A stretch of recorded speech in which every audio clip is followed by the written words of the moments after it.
familiar dengan benda satu ini.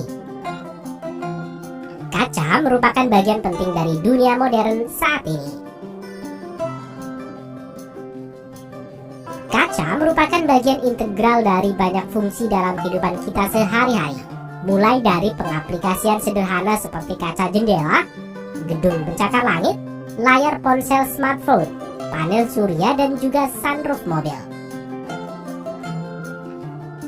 Dan penggunaannya akan terus berkembang dan berkelanjutan mengikuti perkembangan industri dan teknologi sesuai dengan pangsa pasar. Lalu bagaimana kaca itu dibuat? Pada video kali ini, Rekayasa Produksi akan mengajak kalian mengunjungi pabrik PPG dan NSG Group di Amerika.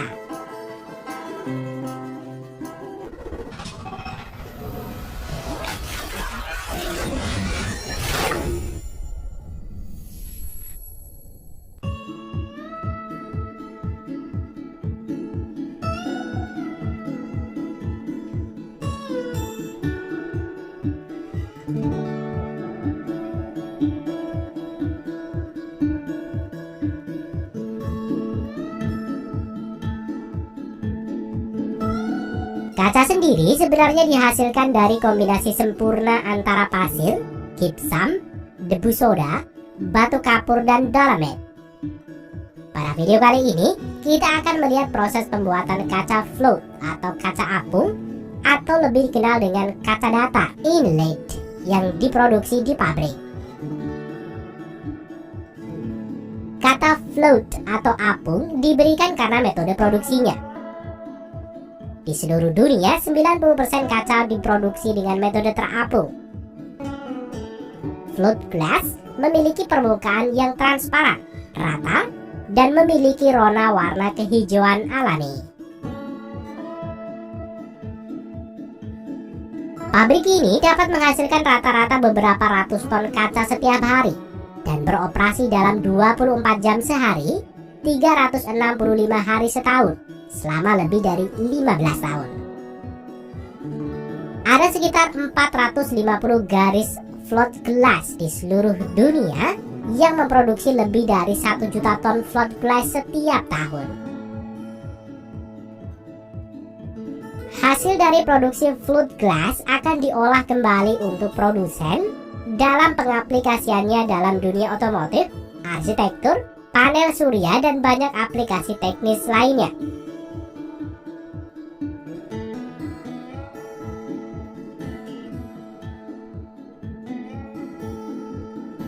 Bahan dasar pembuatan kaca menggunakan beberapa bahan baku yang paling melimpah di bumi.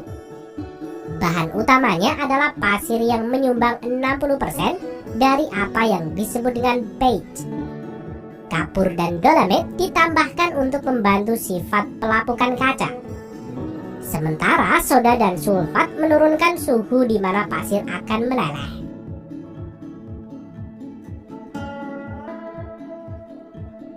Selain itu, kaca itu sendiri juga merupakan bahan penting. Pecahan kaca yang disebut dengan cullet diambil dari proses manufaktur sebelumnya dan kemudian dihancurkan sebelum ditambahkan ke batch. Pecahan kaca ini membantu mempercepat proses peleburan dan mengurangi jumlah energi yang dibutuhkan untuk peleburan hingga 1/5. Semua bahan baku diperiksa secara ketat untuk memastikan kemurnian batch. Setiap hari, bahan mentah diantar ke pabrik dengan kereta api maupun truk. Setelah di pabrik, bahan mentah dimuat dengan conveyor untuk dimasukkan ke silo penyimpanan di masing-masing batch. Proses batching sendiri dimulai ketika setiap material dipindahkan dari silo untuk ditimbang, dicampur, dan dibawa ke ujung pengisian salah satu dari 2 tungku peleburan pabrik. Tungku pelebur kaca adalah struktur bata besar seperti oven kue kuno, di mana bahan beige dan pecahan kaca atau cullet dilebur hingga menjadi cair.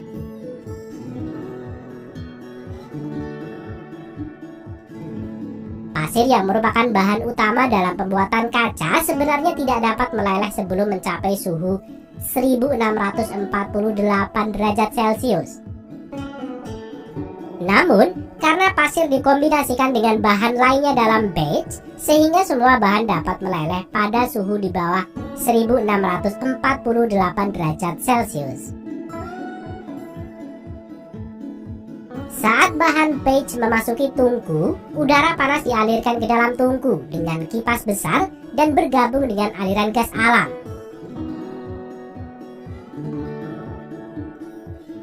Sehingga menghasilkan semburan api bagaikan obor yang dapat melelehkan batch hanya dalam hitungan menit. Setelah batch benar-benar meleleh, proses vining dimulai. Proses ini memungkinkan gelembung yang terbentuk selama proses peleburan naik ke permukaan kaca dan keluar ke atmosfer tungku.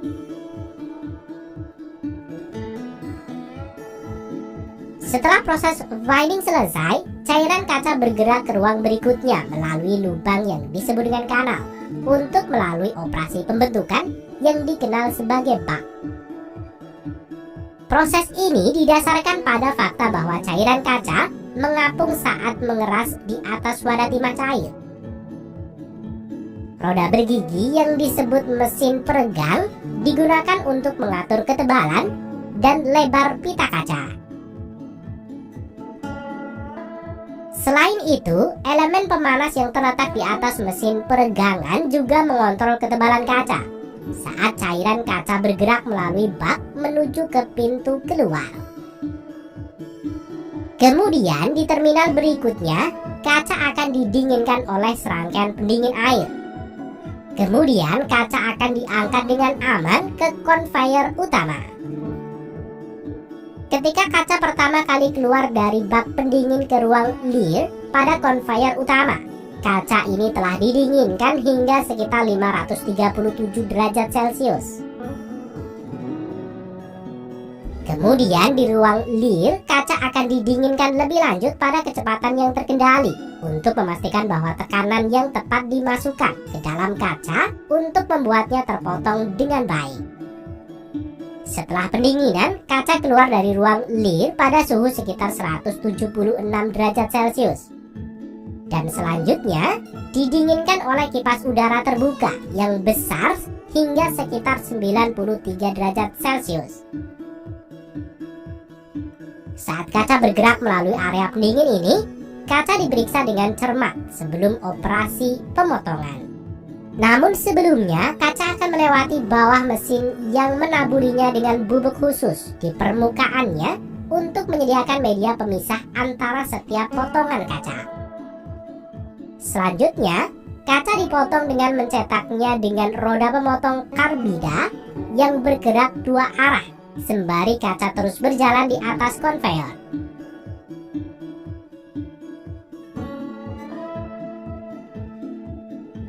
Kemudian ketika kaca masuk di atas roller yang bertindak sebagai titik tumpu, tegangan akan diaplikasikan dan kaca akan terpotong.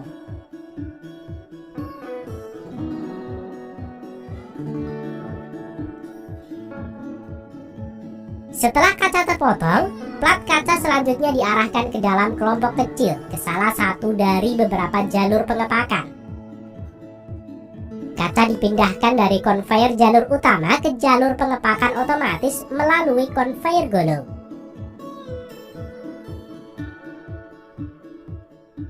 Kemudian di bagian quality control, kaca akan diperiksa secara otomatis dan menyingkirkan kaca yang tidak memenuhi syarat ke bagian daur ulang untuk digunakan sebagai cullet yang digunakan kembali dalam proses batching.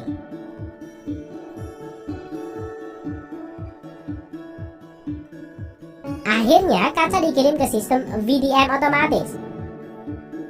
Modul transfer vakum yang beroperasi seperti penyedot debu akan membawa dan menumpuk kaca pada bagian akhir produksi. Selain pemeriksaan quality secara otomatis, kaca juga akan diperiksa secara manual dengan metode sampling untuk memastikan kualitas kaca.